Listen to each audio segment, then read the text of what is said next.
देखिए, आप जानते हैं कि बजट आने वाला है। सभी को बजट से बहुत सारी उम्मीदें भी हैं, लेकिन इस बजट को जिसे ध्यान में रख करके बनाया गया है या बनाया जाता है, वो है वित्त आयोग।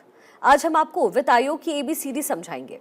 इस साल जनवरी में ही नीति आयोग के पूर्व उपाध्यक्ष अरविंद पनगड़िया की अध्यक्षता में 16वें वित्त आयोग ने केंद्र द्वारा निर्धारित जनादेश पर जनता से सुझाव आमंत्रित करके अपना काम शुरू किया था। इस वित्त आयोग का गठन पिछले साल दिसंबर में किया गया और उम्मीद है कि अक्टूबर 2025 तक अपनी सिफारिशें प्रस्तुत करेगा। इसकी सिफारिशें 1 अप्रैल 2026 से शुरू होकर के 5 साल तक मान्य रहेंगी। लेकिन वित्त आयोग होता क्या है, पहले आपको ये समझना जरूरी है।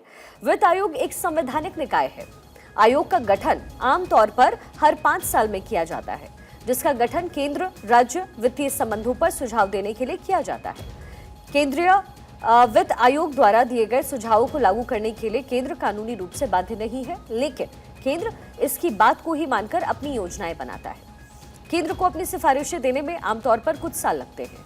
आयोग कैसे निर्णय लेता है, ये भी समझना आपके लिए जरूरी है। वित्त आयोग दरअसल निर्णय लेता है कि केंद्र के कुल कर राजस्व की कितनी मात्रा राज्यों को दी जाए।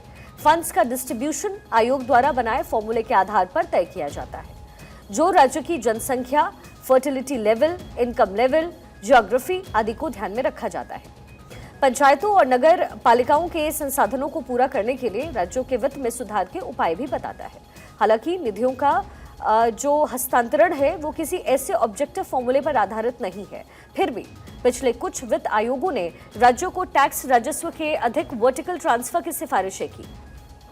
13वें, 14वें और 15वें वित्त आयोग ने सिफारिश की थी कि केंद्र राज्यों के साथ विभाज्य पूल के क्रमशः 32%, 42% और 41% निधि साझा करें। ये ध्यान दिया जाना चाहिए, लेकिन इन सब के बावजूद इसे लेकर के केंद्र और राज्यों के बीच टकराव की स्थिति बनी रहती है।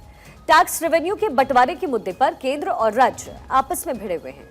केंद्र आयकर, कॉर्पोरेट कर और जीएसटी जैसे प्रमुख कर इकट्ठा करता है, जबकि राज्य मुख्य रूप से शराब, ईंधन जैसे सामानों की बिक्री के टैक्स पर निर्भर होता है। राज्य नागरिकों को शिक्षा, स्वास्थ्य सेवा और पुलिस सहित कई सेवाएं प्रदान करने के लिए जिम्मेदार है, इसलिए उनकी केंद्र से हमेशा शिकायतें बनी रहती है।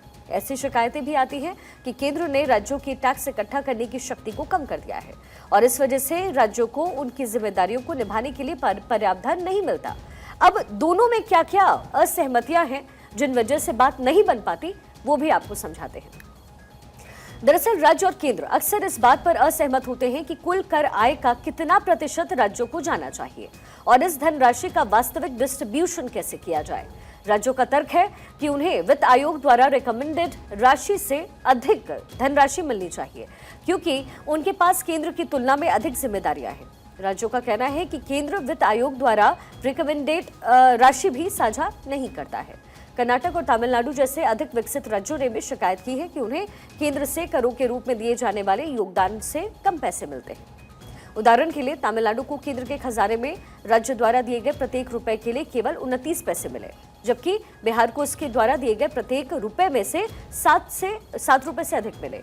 दूसरे शब्दों में ये जो तर्क दिया जाता है कि बेहतर शासन वाले अधिक विकसित राज्यों को केंद्र द्वारा खराब शासन वाले राज्यों की मदद करने के लिए दंडित किया जा रहा है। कुछ आलोचकों का यह भी मानना है कि वित्त आयोग, जिसके सदस्य केंद्र द्वारा नियुक्त किए जाते हैं, पूरी तरीके से स्वतंत्र और राजनीतिक प्रभाव से मुक्त नहीं हो सकता है।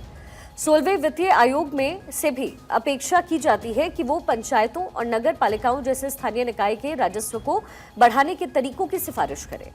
2015 तक भारत में सार्वजनिक व्यय का जो केवल 3% स्थानीय निकाय स्तर पर हुआ था, जबकि चीन जैसे अन्य देशों में आधे से अधिक सार्वजनिक व्यय स्थानीय निकायों के स्तर पर हुआ करता था। तो ये एक पूरी डिटेल इन्फॉर्मेशन है कि किस तरीके से इसमें काम किया जाता है।